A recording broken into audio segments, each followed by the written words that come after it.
Retrouvez votre programme avec l'agence de communication Subotaï, partenaire officiel de la télé de Lyon. Restez au chaud devant votre programme avec Charo, entreprise de citernes et de ballons d'eau chaude.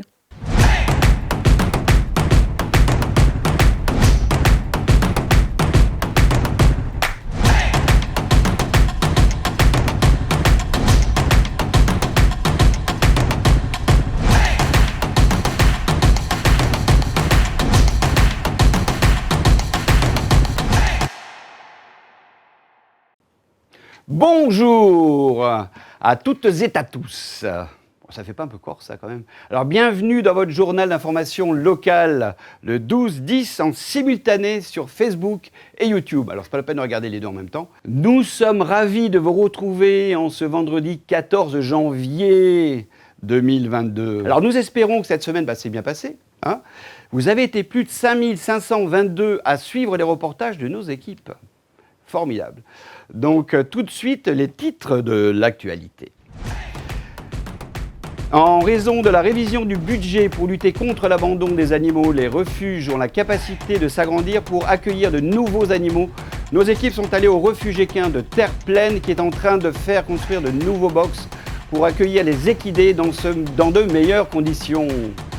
Le 6 janvier est le jour de l'épiphanie, mais les Français en consomment durant tout le mois pour espérer être le roi ou la reine. Voilà. Mais comment est-elle faite et quels sont ses secrets ?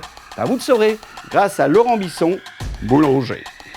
À Sens, Laurent Demorcé a pu exposer ses œuvres collaboratrices aux 48 grandes rues.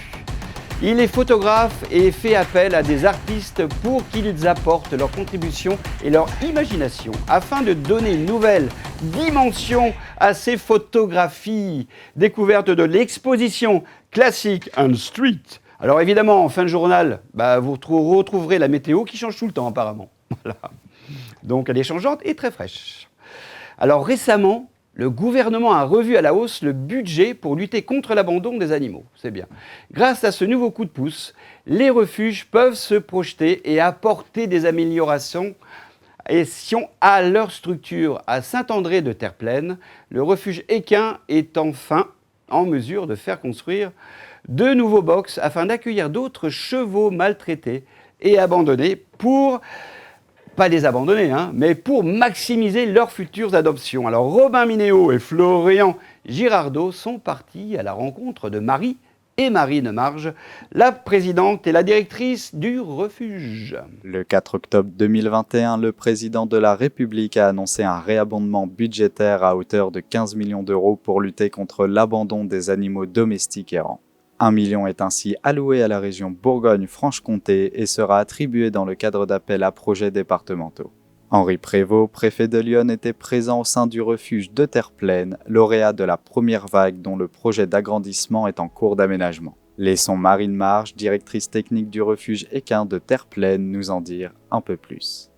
C'est un refuge où nous accueillons des équidés venus de toute la France. Alors aujourd'hui, nous recevons Monsieur le Préfet qui est venu voir la réalisation des travaux France Relance dont nous avons bénéficié d'une subvention de 143 000 € en 2021 et qui va permettre la construction d'un bâtiment avec des box et un manège pour travailler les chevaux et optimiser leur adoption.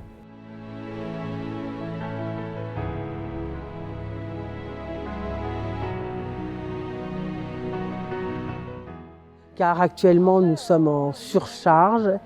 Et nous ne pouvons plus accepter de chevaux en entrée. Et donc voilà, on va pouvoir, avec les nouveaux bâtiments, accepter des chevaux. Travailler les chevaux qui sont inadoptables à l'heure actuelle parce qu'il y a un travail à faire sur eux, de rééducation, et surtout pouvoir ainsi les présenter à des profils de cavaliers qui n'auront pas besoin d'effectuer déjà ce travail. Donc ça va permettre de réenclencher les adoptions plus facilement. Et ainsi, de la réduction de cheptel, on va pouvoir ouvrir les admissions et nous l'espérons pouvoir faire un turnover beaucoup plus conséquent avec ces nouveaux travaux. Alors ces travaux sont un véritable coup de pouce pour les acteurs de la protection animale et de la protection équine qui trop souvent travaillent avec peu de moyens et face à des sollicitations qui sont toujours plus grandes. Donc voilà, ça fait plaisir d'avoir ce coup de pouce et on espère vraiment que cela va contribuer à peut-être un changement aussi de considération de la cause animale. Donc voilà. Nous sommes très heureux de ce plan de relance qui nous aide énormément et qui va nous permettre de prendre en charge d'autres chevaux maltraités.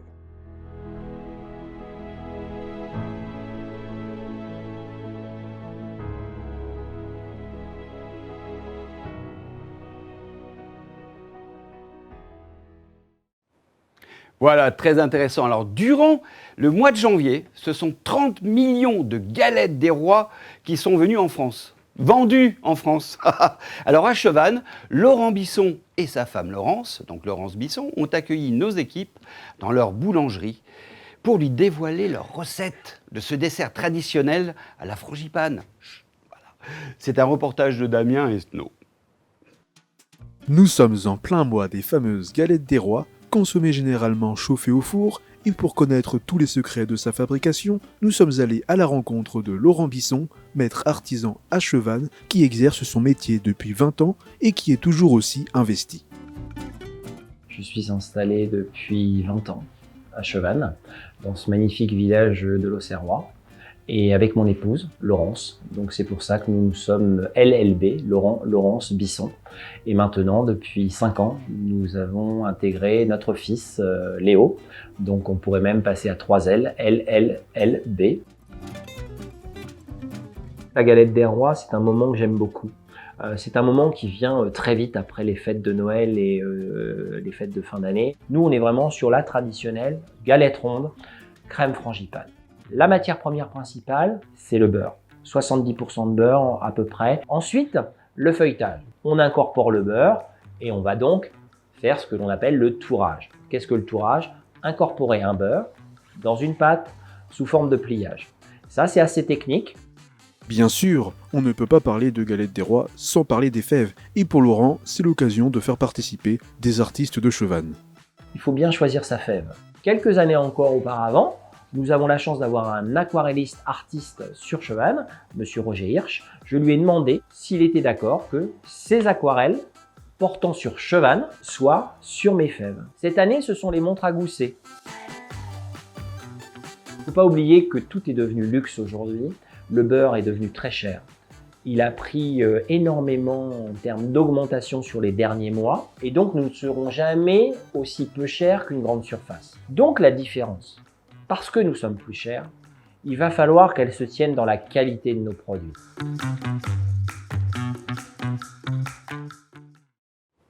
Voilà, vous avez pu rectifier, hein, ils ne font pas des galettes à cheval, hein, mais à Chevannes.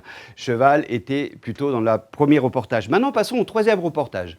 Le photographe et artiste Laurent Demorcé a exposé ses œuvres dans la galerie éphémère de Sens. L'exposition appelée Classic and Street, c'est vraiment comme ça, présente ces visuels sur lesquels d'autres artistes sont venus compléter la composition grâce à différentes techniques.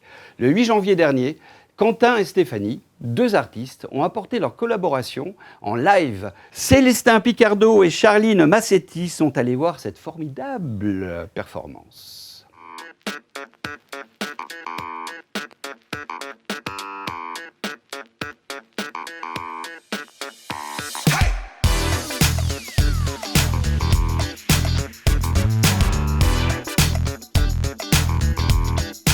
En 2016, Laurent Demorcé avait déjà réalisé une exposition à l'Office de tourisme de Sens.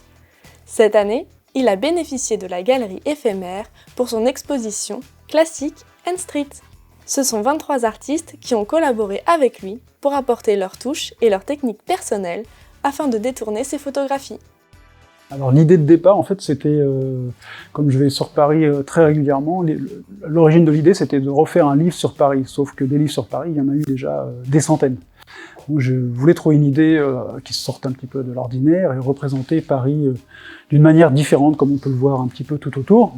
Et puis petit à petit, ça s'est propagé sur d'autres villes, comme Lyon, Marseille, ou des villes européennes, comme Barcelone, Porto, ainsi que des villes américaines. Et j'avais fait qu'une seule exposition il y a quelques années à l'Office de tourisme, et puis là je voulais présenter tous les artistes qui avaient collaboré depuis quelques années avec moi. Et là, c'était l'occasion, dans ce lieu de 60 mètres carrés, de présenter un petit peu tout le monde. J'ai proposé mes photos pour certains depuis 7-8 ans, notamment Quentin qui est derrière moi. Ça fait 7-8 ans qu'il collabore avec moi. Et puis, une petite dernière collaboration, Pradel Stéphanie, qui est juste derrière, que vous allez voir après. C'est sa première collaboration sur mes photos. Ils apportent leur imagination, leur touche et leur technique. Et en général, je leur laisse libre au choix de leur petite touche personnelle. Classique and strict, parce qu'il y a beaucoup, comme vous pouvez le voir, il y a beaucoup de street art, mais pas que. Il y a aussi du classique, comme derrière moi, la Joconde ou la Victoire de Sumatra, une danseuse de l'opéra.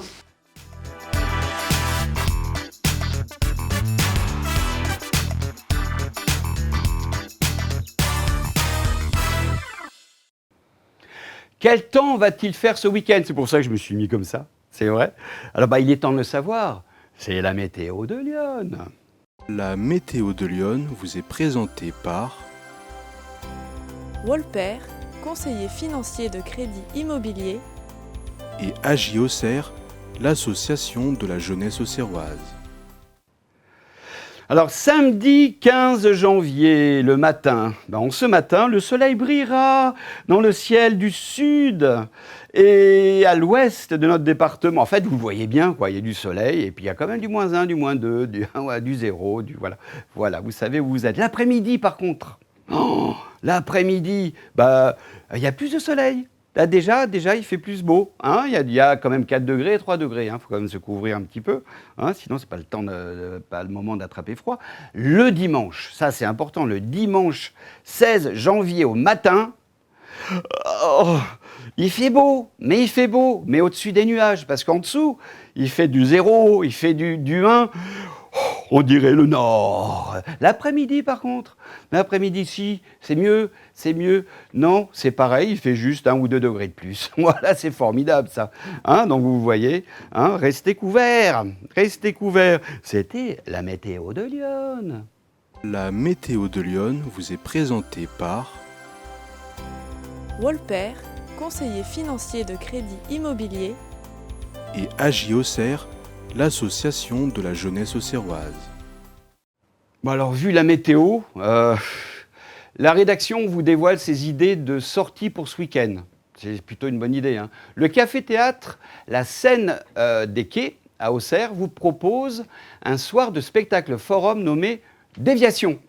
Voilà, cette pièce interroge notre société et notre environnement tout en laissant la parole aux spectateurs. Tranquille pour les comédiens.